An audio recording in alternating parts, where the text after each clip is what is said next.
There it is. Here we are. We are back. It is the Chewing Podcast. It is Monday night. It is 8 o'clock. It's a little after 8 o'clock. Um, but that happens sometimes when you're doing a live show. And we are back to talk to y'all. We are two coaches that love sports. We like to give y'all things from the coach's perspective a lot of times. And we let y'all have your opinions too. And if you have an opinion about something that we say today, you can hit us up 669-275-0548. That's 669-275-0548. I am Coach Justin, and over there to my right is I guess screen left. Your left, my right. No, your left. But this is my right hand. So You're you're here. Your left hand. Point with your left hand. The other way. This way. Point the other way. Other way. Yeah. Now you got it. Because wait a if I minute. if I Am because I if I on? go like if Oh, I go like this, you're touching my head. Look. Okay, so that's interesting. So what I'm going to do is take a picture because now I don't know what this might look like other places. Because I'm going to take a picture right now. I'm going to take a picture right now of what my screen looks like. Let me. Here we go. And instead of just sending it to you, I'm going to show it to you.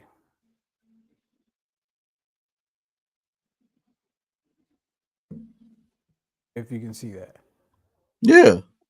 So I'm to your left. No, That's me pointing to where you said I was. Your head was against my finger. So Oh, to explain what's happening, folks, I actually in the settings I flipped my camera around. that's what So happened. I'm seeing it one way, but everybody else is seeing it a different way. Which I thought it meant everybody would be seeing it my way, but obviously I can't make everybody see everything my way. That There is you what's wrong go. with the world. Everybody can't see everything my way. There you go. Brains, back to what I was saying, the brains, the beauty, the brawn of the show. That is Coach Santa, and he tells me he's over there. But to me, Yes. he's here, but he's over there. What's going on, brother? How you been? Doing well, sir. Doing well, sir. Real crappy day today. Rain for most of the day. I don't know how it was in Philly, but it poured literally from 3 in the morning until like 2 in the afternoon. So there was a lot of puddles coming home, but off to a great start. Yeah, it was pretty much the same thing here in Philly. It probably started earlier there than it did here, and ended earlier there than it did here because of the way the storm was moving. If you are familiar with the United States and the East Coast and maps, you know what I'm saying. Um, and then it's supposed to rain here for the next 2 days. Yeah, it's supposed to rain today, tomorrow, and Wednesday. It's supposed to rain here for the next 2 days. Tomorrow, I think, being like the worst of it, though. Um, like I think literally supposed to rain like all day tomorrow, like every hour of the day. Tomorrow is going to be raining. Um, but it is what it is. Sunday was a beautiful day. It was a beautiful day on Sunday. It was The Phillies got their first win on Sunday. about damn time. But I wanna talk to you real quick, Coach, Yes. because I was thinking about it, and I was just like, I can't really give myself um a good answer. And this is a little off topic of the show of what we discussed today, just a little bit, but we are talking about the Phillies. Bryce Harper and Brandon Marsh, and I believe Bryson Stott did not play yesterday for the third game of the series, Phillies Braves opening series. Mhm.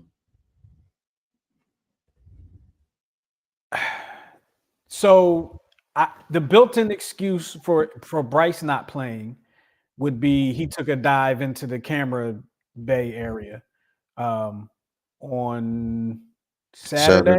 Saturday.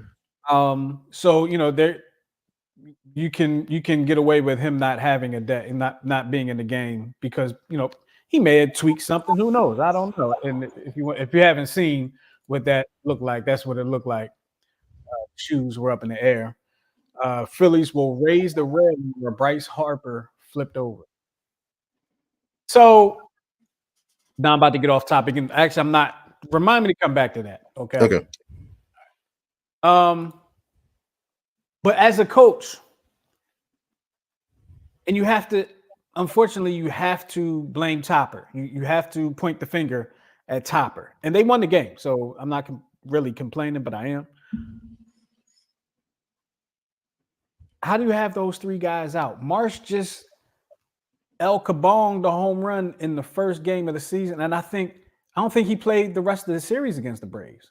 If I'm remembering correctly, I should have wrote this thing down. I plan on talking about it on the show today. It could have been a matchup issue because I think that they were lefties. They were lefty pitchers. Right. But, So yeah. But you have Rojas, Pache, and Castellanos out there. Mm-hmm. That's your outfield. You know what I mean? Like you have to me in that situation, you gotta have a more mature outfield. Yeah, but you have more speed because obviously Schwarber can't run for garbage. Well, He's not Schwarber's a DH now. Yeah, that's true. Is he? Left fielder and Rojas is your center fielder. Pache's not really that fast, but he's better defensively because I mean, the one thing that the Braves and the A's liked about him was his defensive skills. He just was really struggling at the plate, which he's gotten a lot better with. I don't necessarily have a problem with that, especially earlier on in this. I mean, usually it's a little bit early, but I mean, if you're playing matchups, and the unfortunate thing is with analytics, there's so many matchups to kind of play early on. But I'd probably be a little bit more concerned about it if it was like pennant race time into the season. I mean, and you still may have to do the matchup. So, and I know it's only the third game. They're playing the fourth game. I know it's very early, but it just seems to me your opening series is against your arch rival. Right now they're your arch rival. They're your biggest, as we know it. You're your biggest competition in the division, or you're their biggest competition in the division because they won it the last few years. You sit your your best bat for one, built-in excuse there, and then you sit Stott and Marsh. But here's the thing though. But Marsh, Stott hits lefties pretty well. He does. And it could have been that night game after day game garbage, which usually to me is reserved for catchers. But one of those games, I think, against the Braves, Chris Sale was pitching, and he's been historically challenging against lefties, especially because of his way his motion is. He's kind of a sidewinder. But I would have Stott not sitting against lefties again because of the success he's had, and I would have him lead off. And let's get into that. You don't have Stott leading off. That's interesting.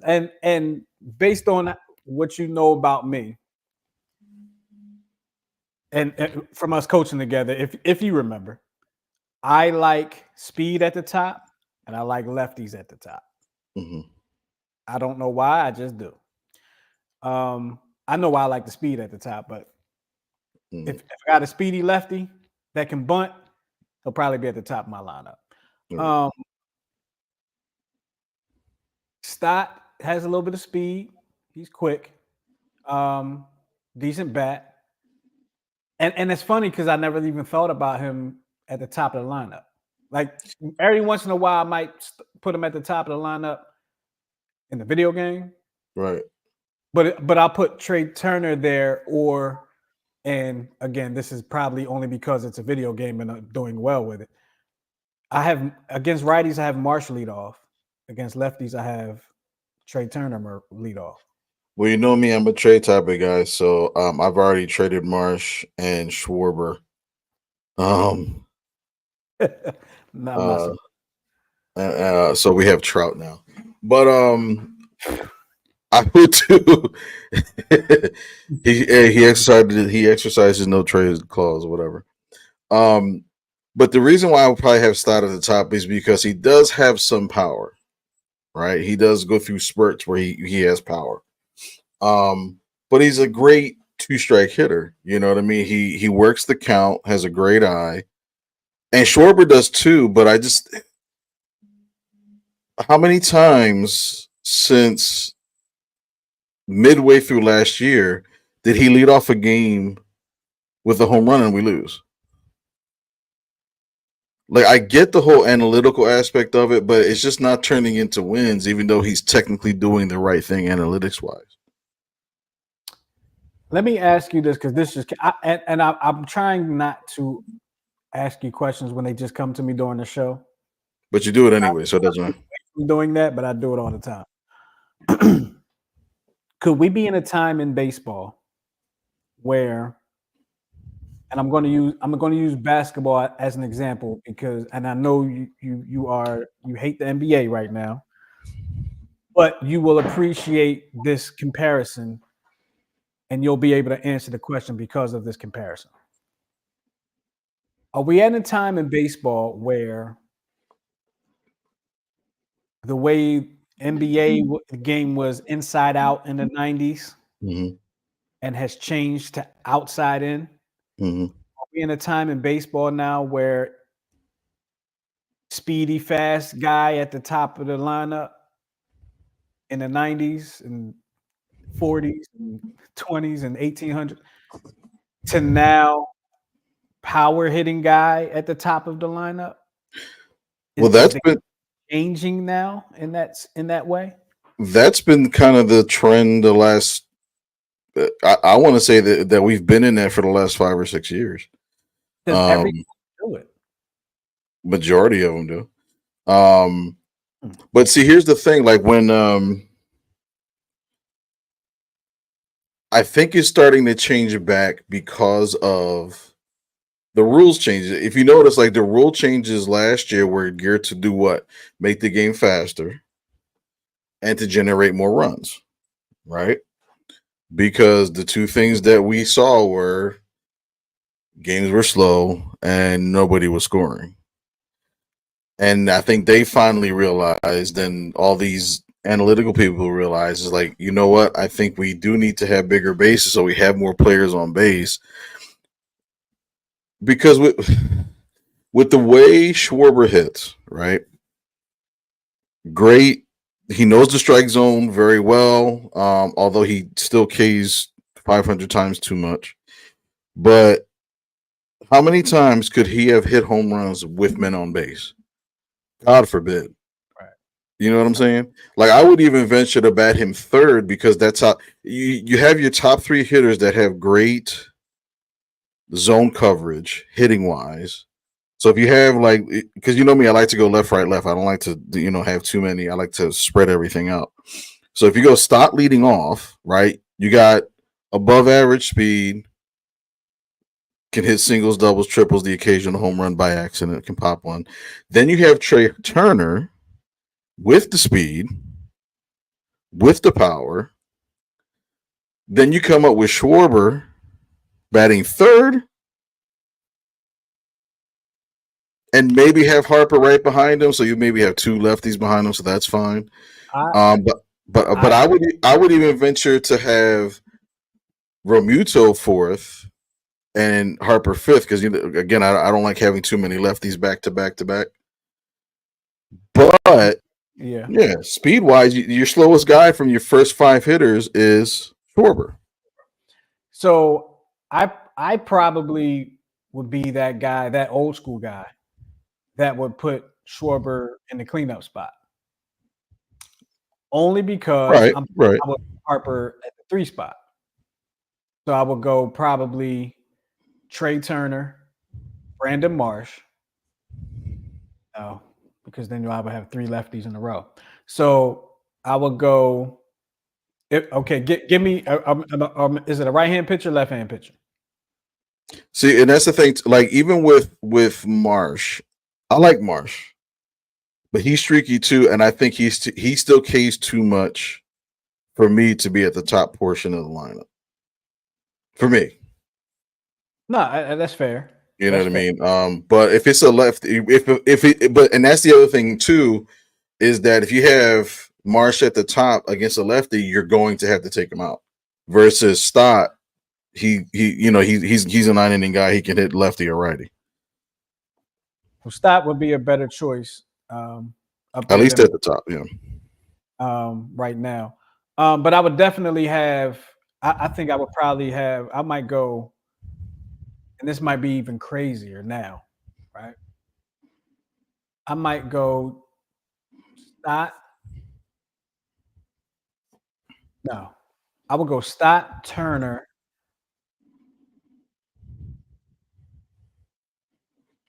Bryce, Schwarber, Castellanos, JT. Everybody else can just fall into place. Or I would go. I was thinking about having Castellanos bat second. I kind of I would in seeing Castellanos bat second. I That'd really be a would. nice. I think that might be a nice experiment because I think he at times is a better contact hitter than Turner because Turner goes through those streaks too. Mm-hmm. So that might actually be a viable thing because even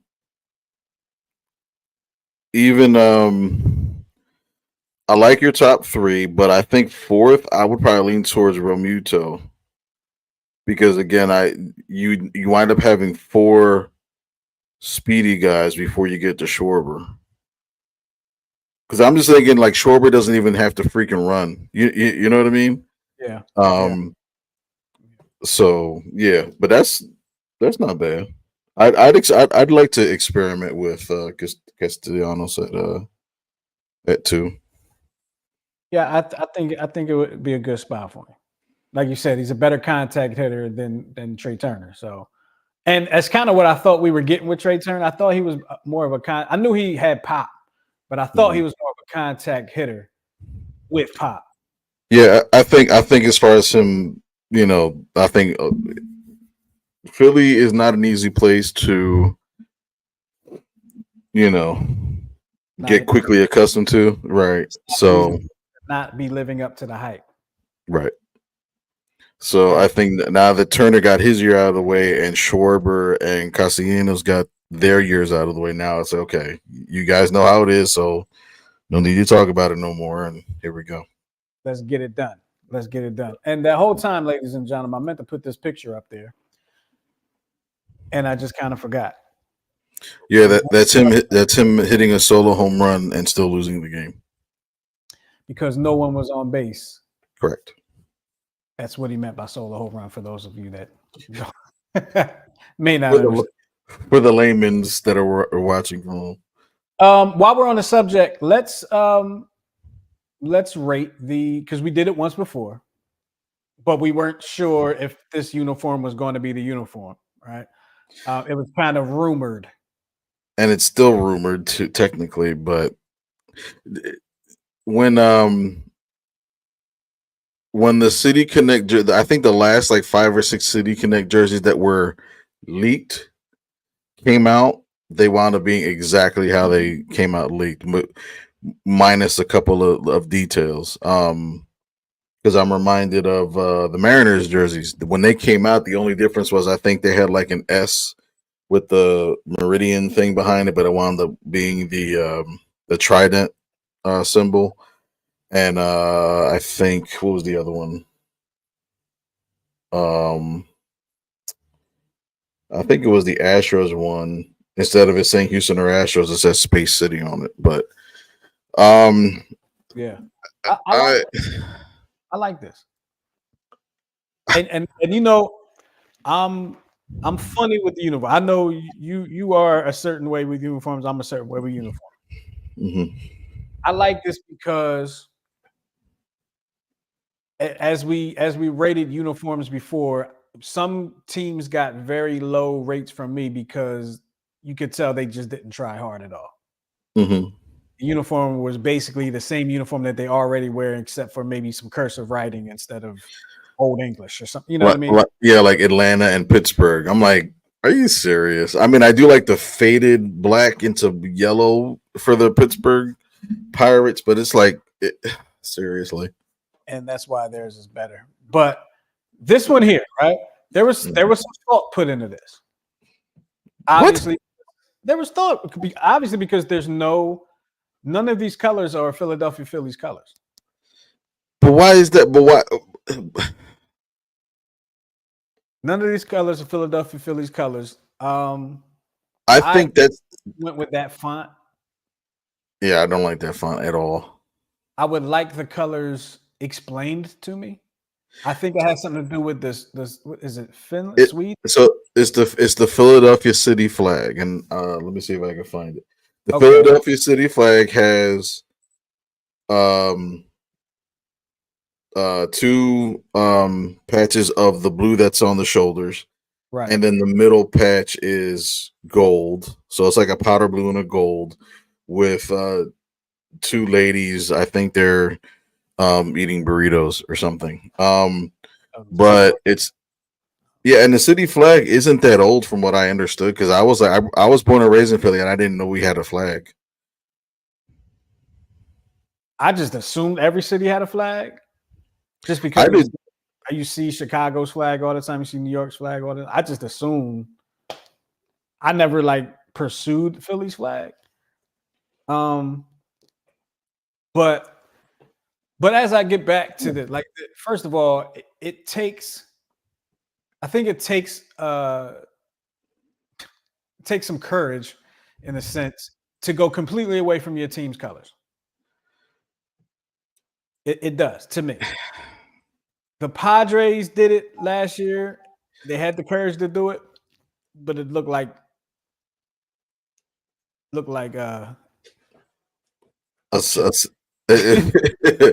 looked like a siesta in the wrong time of the year. Yeah. I don't know what that means, but I agree. I still think the worst one is Colorado and Texas, and I think, but you know what? And I think the issue with some of them are like, I think you and I agreed that Chicago was the best. It's at South Side. It looked really sharp. It looks really like kind of thug like, but it's like when I look at a jersey, I shouldn't also need like a 3-paragraph explanation on the background of the jersey. You dig what I'm saying? Like you need that with Colorado, because I get the Rocky Mountains, but why green and beige? I get the English font for Texas, but why beige and black and a small hint of red? What hence would bring you the 3-paragraph explanation. I kind of like when they have to have the explanation, but like you said, the 3-paragraph. I don't need to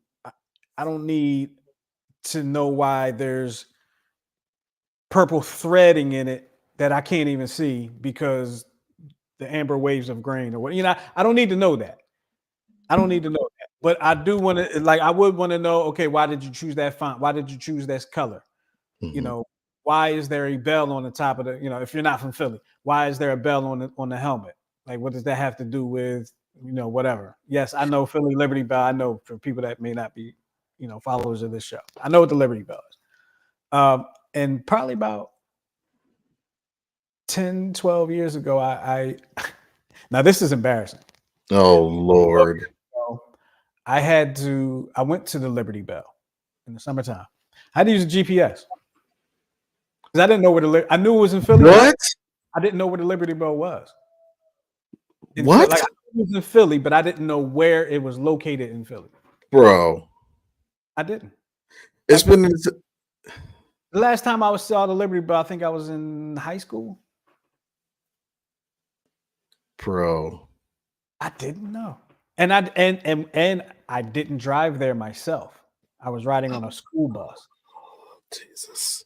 I was probably bojangling on the school bus somewhere, playing around, not even paying attention where we are. Oh, we here? Okay. Now, hey, listen, I had to use GPS, and then when I got there, I was like, "Oh, for real? It's here." Never had to use GPS to go to Liberty Bell again. But I'm just saying, oh, this is where it is. Oh, okay. I've been here. Jeez. I've been here many times. Okay. All right. Cool. But I want to know what the patch is, stuff like that. I want to know, this to me, this uniform would not require a lot of explanation because it's not very um, complicated. The Baltimore one, Yeah, it needed a little explanation, and I think it needed a lot of explanation, and I feel like they were making the explanation up. so. I guess the original B, which is just a very plain white, stylish B, was kind of in honor of it's. I think it's similar to the B that was in the Baltimore Elite Giants, the Negro League team, and Mhm. then the sleeves have like 12 different colors, very bright colors, which actually represent all the neighborhoods in Baltimore. So, but I don't think that Sounds made up on a spottish to me. uh and I was reading it to you. I was explaining it to you how I read it when Oh, a week before they came out. I know. I Um, mean, I know it's like official. I'm just saying that sounds like it's. Oh, what are all these colors here for? Oh, yeah, these represent all the neighborhoods in Baltimore. it's like, what was that character that John Lovitz used to play? He was a compulsive liar. He's like, yeah, and we did this, and yes, we did that. Yeah, that's it. That's the ticket. Representing all the neighborhoods in Baltimore. Right, and I took it to work. I had a picture of I had bought a painting that had the skyline of Baltimore with those colors, but that Mhm. was even before the jersey came out, and I was like, oh wow, that's the same thing, the same cutter color pattern that's in the painting, but I actually have it at work. Um, but yeah, so and like Washington, for instance, has the cherry blossoms, Mhm. which I think they don't wear for a reason. Um, but again, not much explanation needed there. It was cherry blossoms. You know what I mean? And I'm cool with that. Right. I'm cool with that. I like the ones that have a little bit of thought in it. The Baltimore one, they mailed that one in. I'm sorry. They mailed it in. They said these colors represent all the neighborhoods in Baltimore. Yeah, okay. So if I go to give me a neighborhood in Baltimore, I'm trying if I live over east, um, I can't even think of and I asked somebody, hey, what color is this neighborhood? Like does each neighborhood in Baltimore have its own color? As a native Baltimorean for 3 years, I have no freaking clue. It doesn't sound viable to me. Doesn't sound viable. It's possible. I have to ask some of my Agreed. Baltimorean friends, but I think a lot of people actually like the jerseys because they're black. They're all black. mhm. Yeah, which is And I know Nike did this thing where they, a lot of the jerseys had the black pants. What'd you say? I said I'm sure that's going to be fun for the players in the middle of June, July, and August. Right, which is why they use them for Friday night games. Man. All right. So real quick though, so those jerseys, the actual jerseys, the unlaked versions, the official versions of the jerseys, will be released Friday at 10 a.m. And I believe Shane Victorino, Jimmy Rollins are going to be at the stadium. Um, uh, for some reason, DJ Jazzy Jeff will be there as well during the reveal. And then Everybody as a Jeff. starting the following Friday, and for the rest of the season, they'll be wearing those jerseys every Friday night. The City Connect jerseys. Yeah, 35. whatever they are. Yeah. That's cool. That's cool. It'll be even cooler if the jersey we just showed is something totally different. Let me see. Yeah, I would love that, but again, when they leaked, I think when they leaked Houston, when they leaked Seattle, and when they leaked Miami, other than a couple of minor changes, those were the actual jerseys, and all of them were leaked like 2 or 3 months before the season started. So I just hope that in order for me to like that jersey, I think the Philly has to be in yellow. Well, I was going to say they would have to do something different with the wording. Yeah, because the I don't like you. I don't like the font on the front. Blue's my favorite color, but it kind of like this jersey kind of looks like a variation of the Seattle jersey, just with white lettering and that fading from light blue to dark blue. So again, if you're trying to do something original, I don't know. We'll see. But I think it needs a little more yellow. Like even the hat, I would go like yellow brim hat. You know what? I'll create this in the show, and when we play, I'll show you how it should look. Okay. Sounds like a plan to me. Yeah. Let us know how you feel about those jerseys or any issues with the Phillies. Hit us up 669-2750. I was about to say the old number. 669-275-0548. 669-275-0548. And if you're checking us out for the first time, third time, or whatever time, if you're not subscribed to the New Twist Radio YouTube channel, just take a moment to do so now. And I would encourage you to encourage a friend to do the same thing. And if you're already a subscriber, we appreciate you. We have some nice parting gifts for you.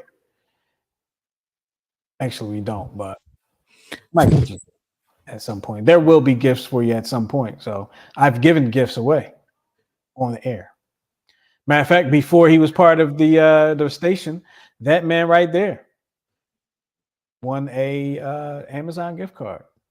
I did. I forget. I spent that joint so quick. Well, it wasn't that much on it, so that's why I spent it. Paid for your tax.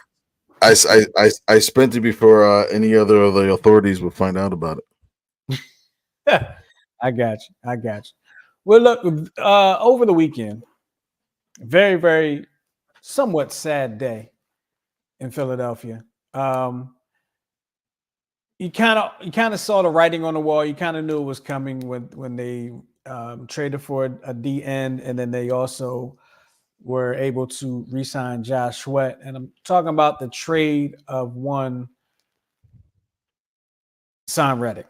He was traded to the Jets for a conditional 2023 third-round pick that can become a second-round pick if Haason Reddick plays, 60%, 65% of the snaps? It's like 63.4, something stupid.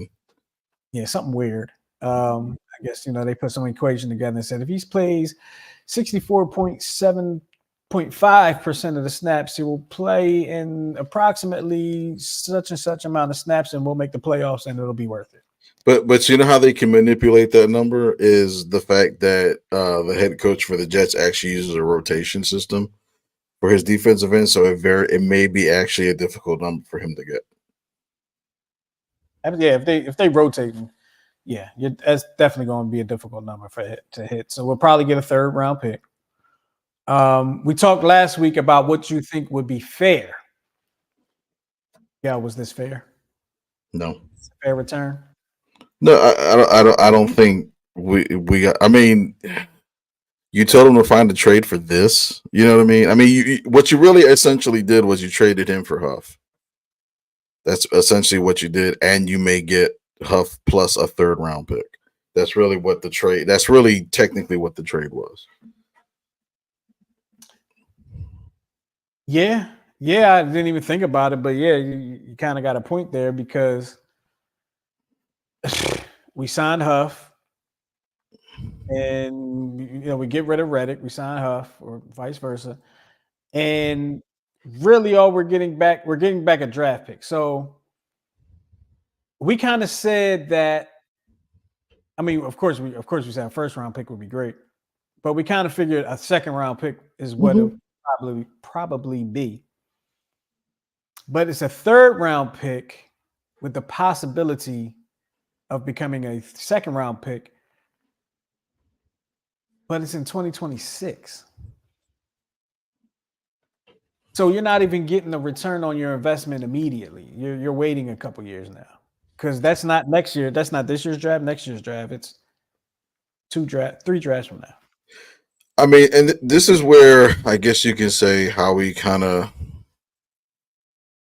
This is kind of his style, kicking the can down the road, working the cap so it turns into, a signing bonus and less dead money and, blah, blah, blah, blah, blah, blah. But it always seems like there's always that. And credit Hassan. He was in his press conference today with the Jets. He said at the end of the day, it was a business decision and it was just a hard decision, on both sides, I guess. Because when he said it's a business, it wasn't anything demoralizing about it. It's just the nature of how things work. And who's to say he doesn't come back like CJ Garner Johnson Because came back.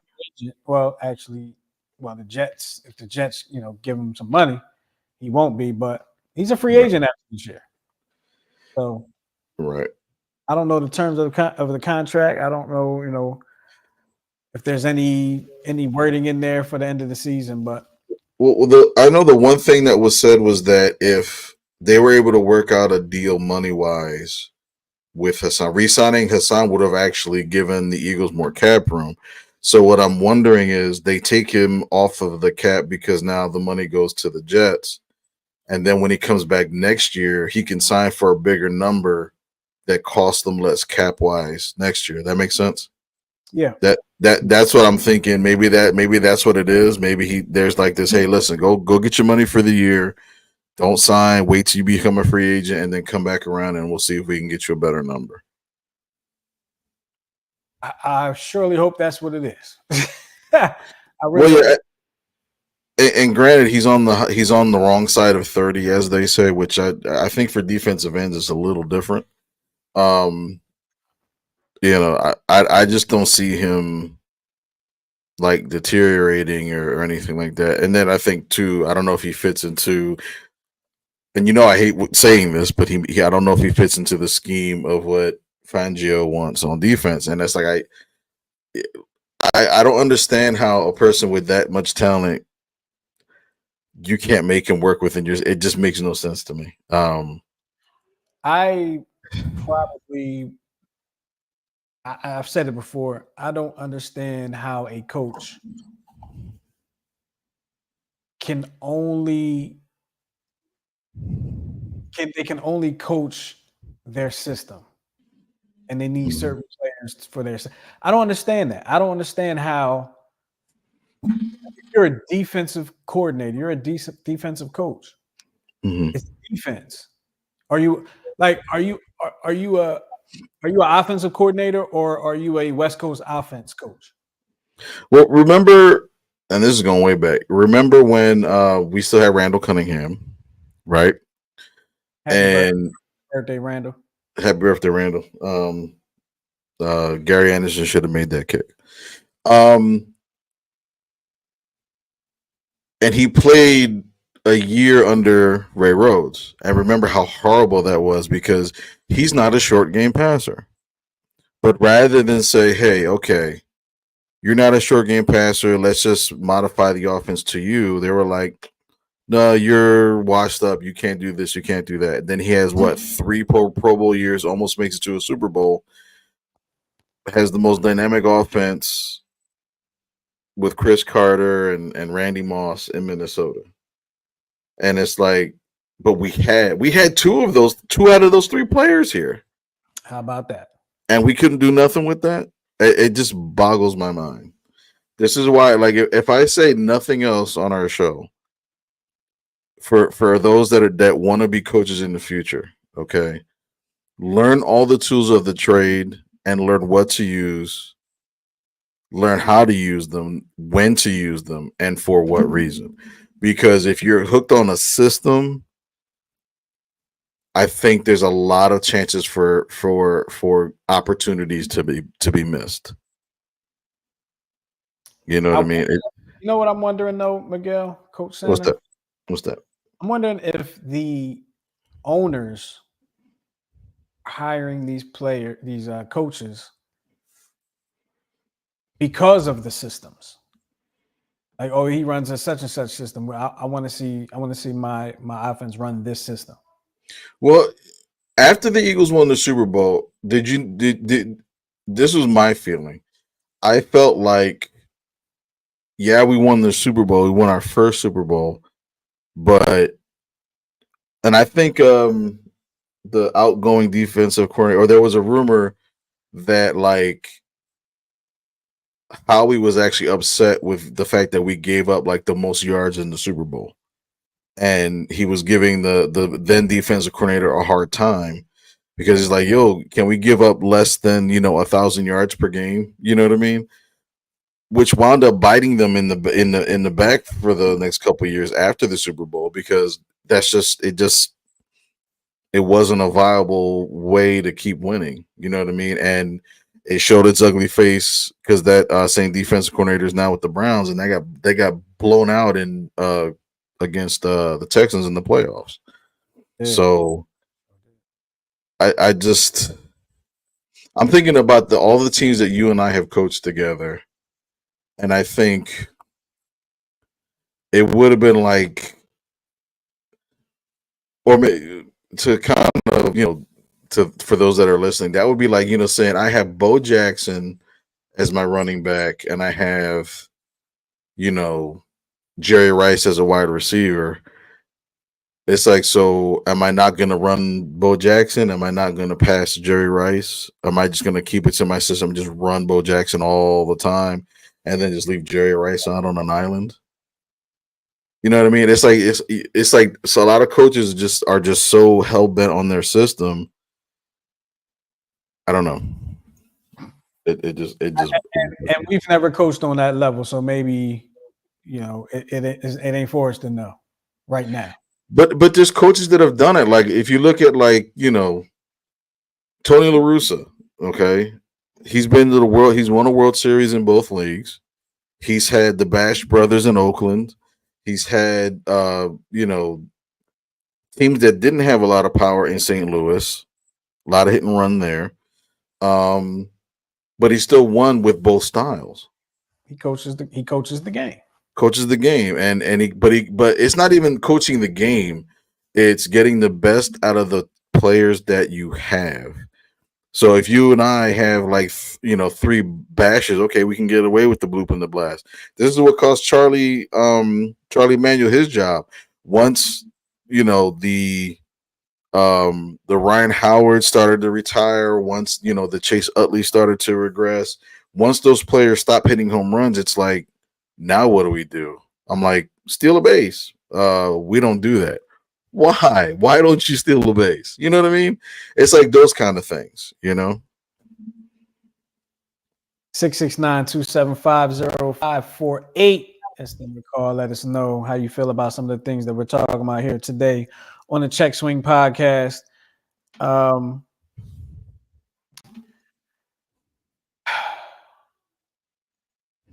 sorry. Somebody upstairs just going crazy at a basketball game right now. So I was just kind of I lost my train of thought. But with the moves that they've made this season, with the they lost Hassan Reddick, Jason Kelsey retired, Joe Fletcher Cox retired, and bringing back Bradbury. Well, I think Bradbury was a 2-year deal anyway, so this is his last season. Are they a better team? Do you think they're a better team today than they were at the end of the season? I'm always scared to say that because of history. Every time I always think back to that team that we got with as Maurice used to say, Namdi Asimawa and Bradford and Murray, and Was that the dream team?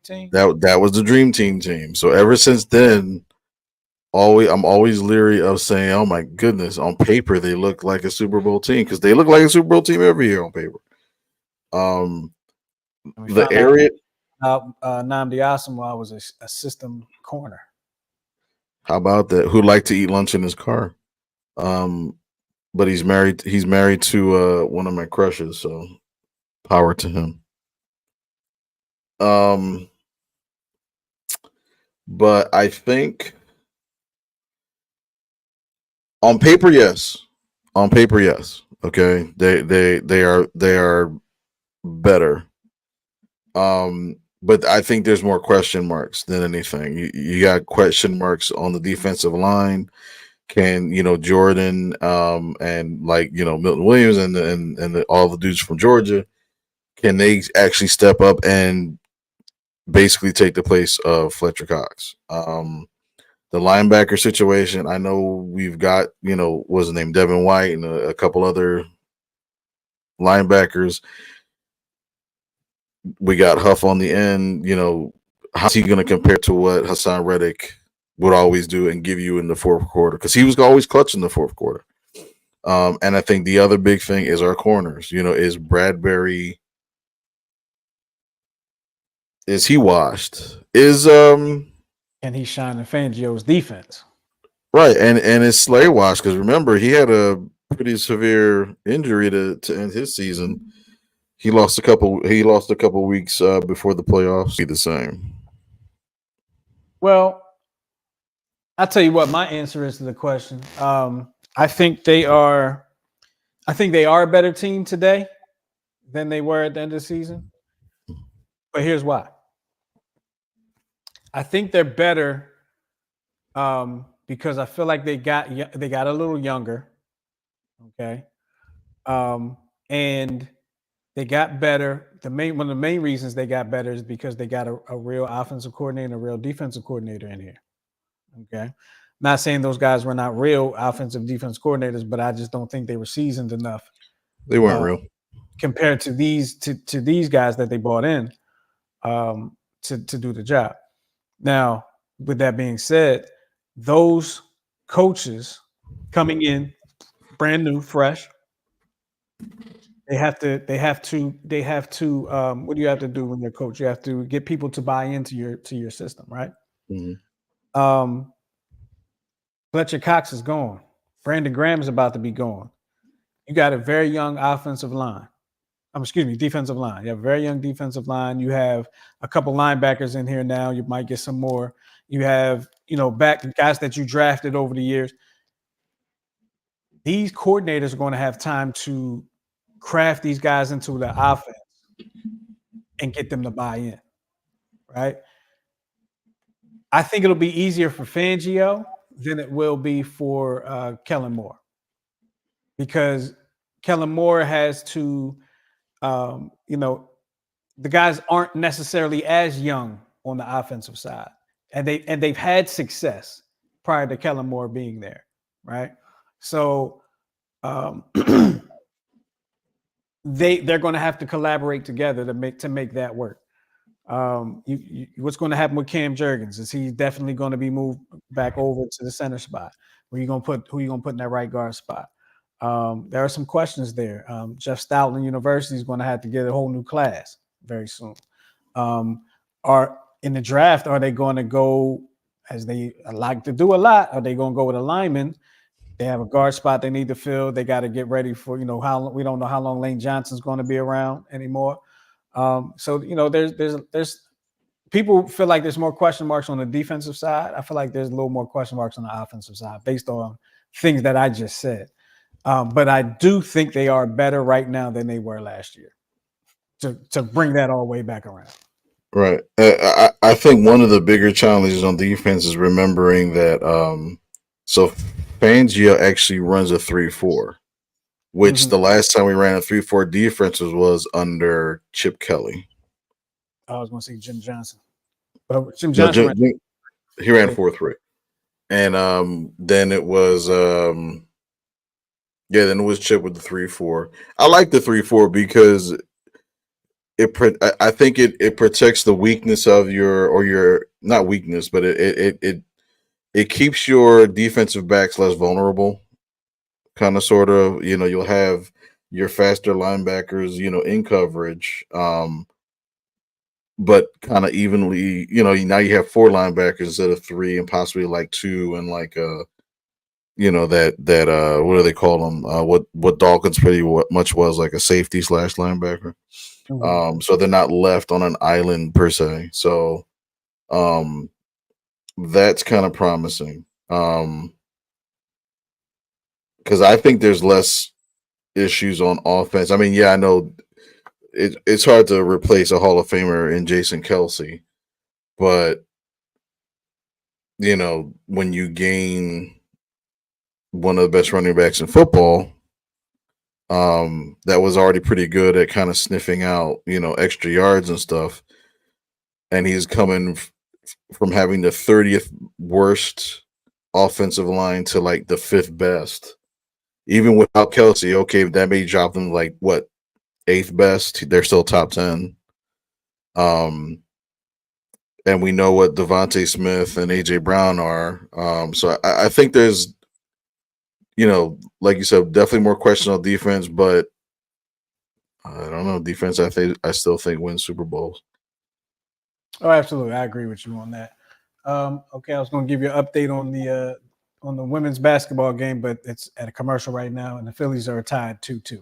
Bottom of the, I think it was bottom of, I don't know, eighth maybe. Yeah, the Phillies were up 2-0 and they blew the lead, so They sure we're did. on schedule for a loss.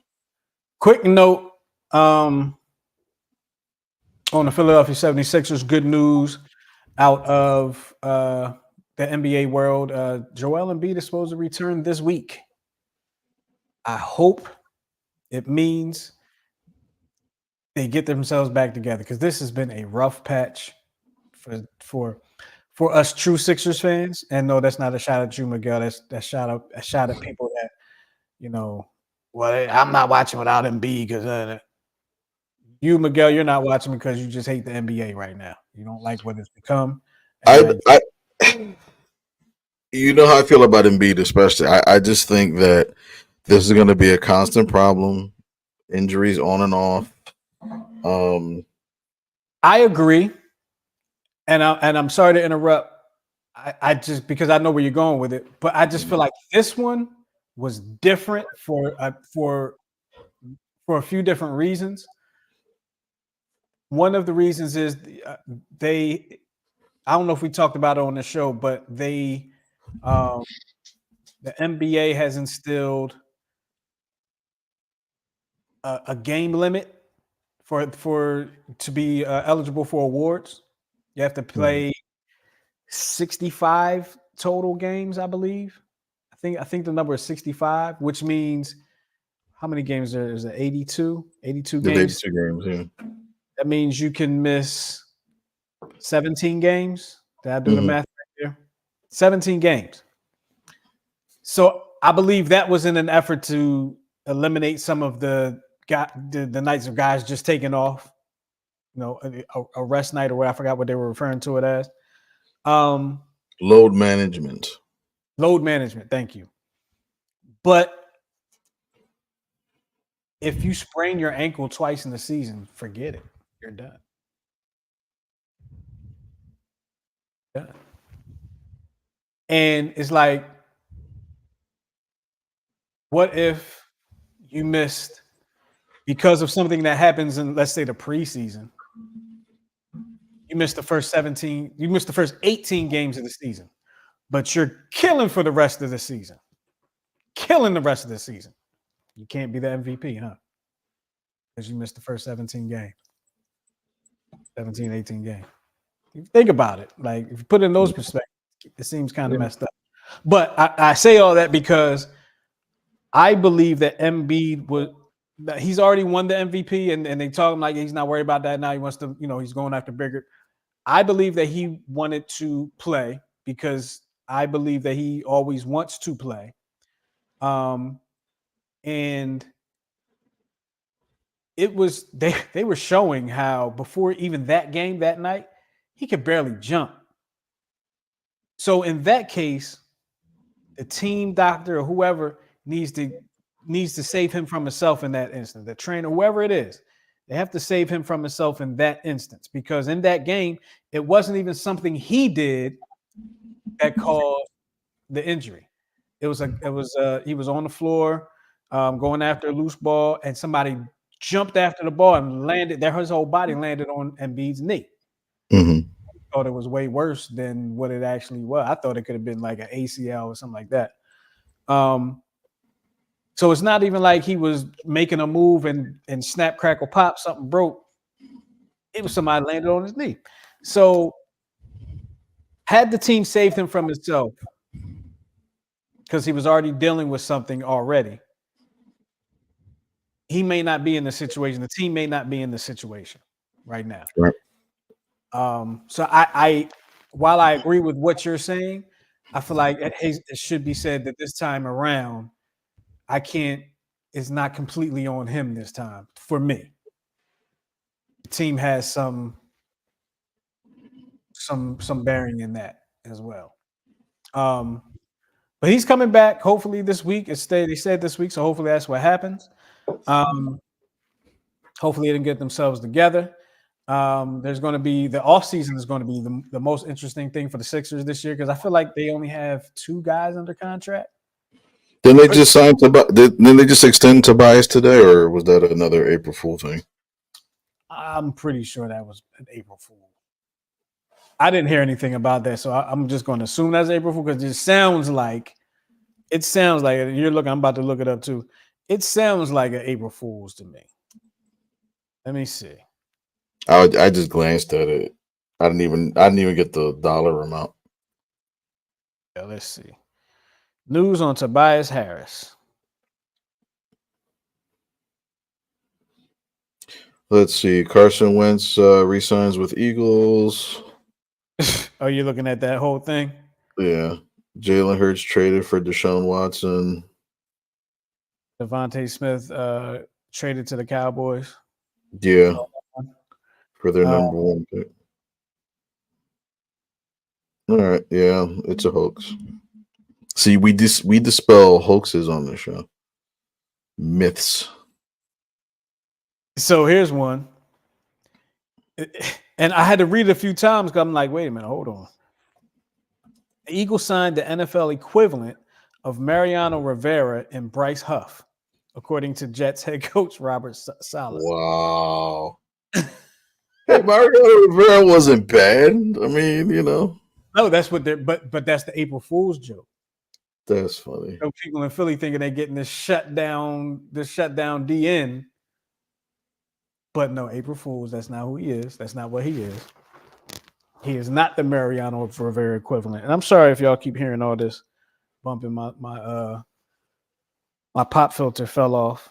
Here it is. Here, my pop filter came off the microphone. So the George Kittle, the tight end for the 49ers, posted a joke. He superimposed a Jaguars jersey over his 49ers jersey. And he said, next chapter, thanks to the faithful for all the support. And it was I actually got my wife today. Ooh. I've never done that to her. I actually have not pulled an April Fool's joke.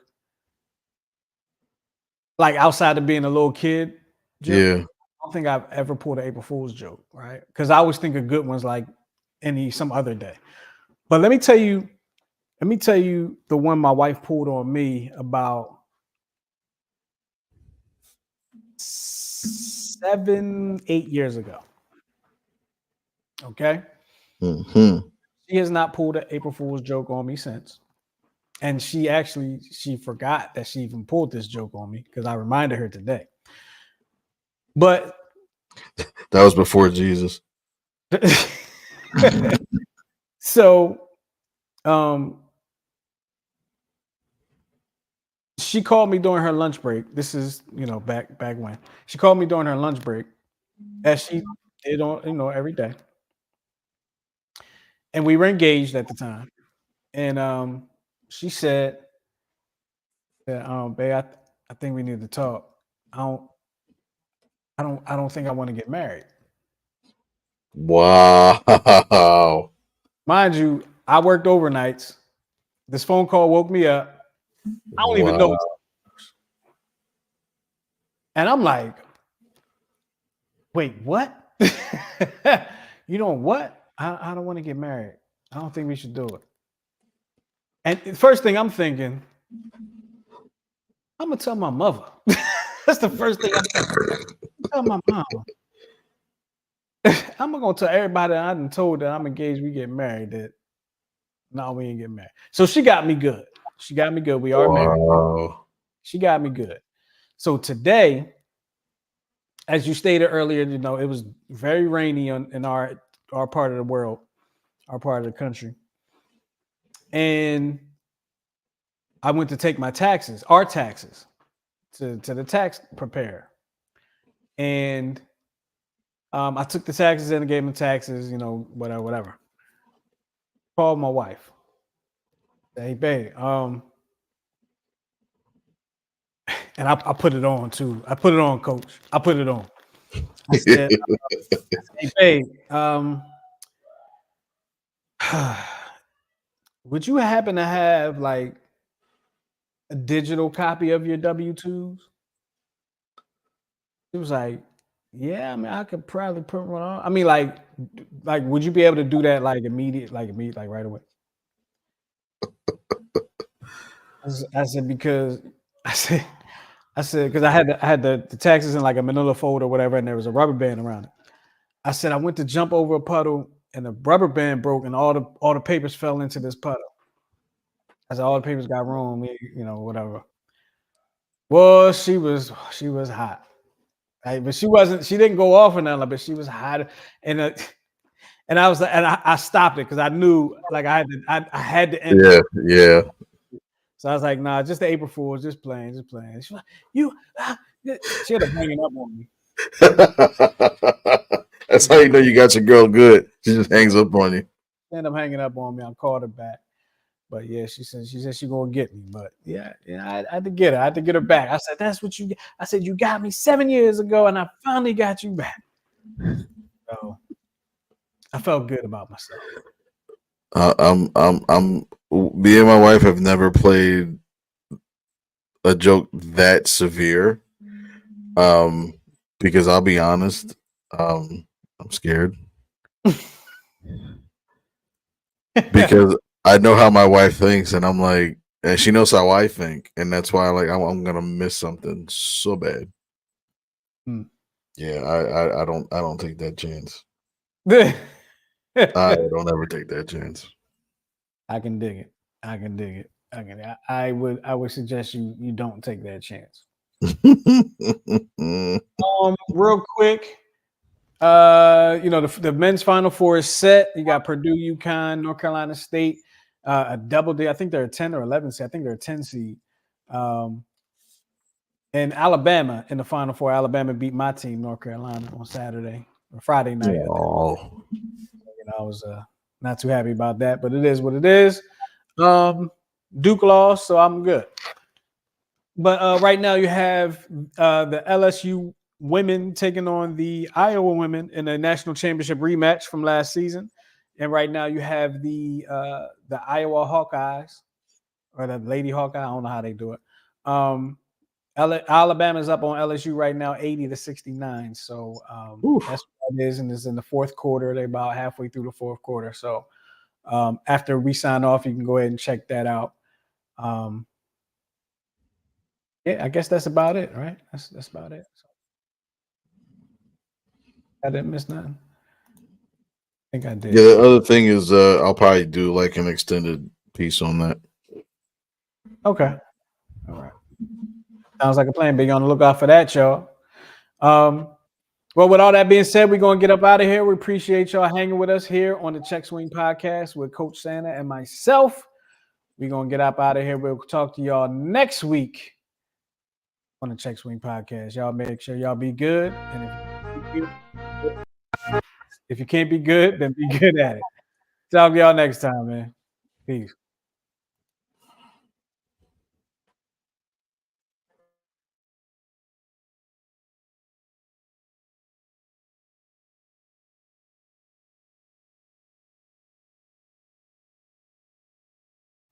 Whoops, I forgot to press the button.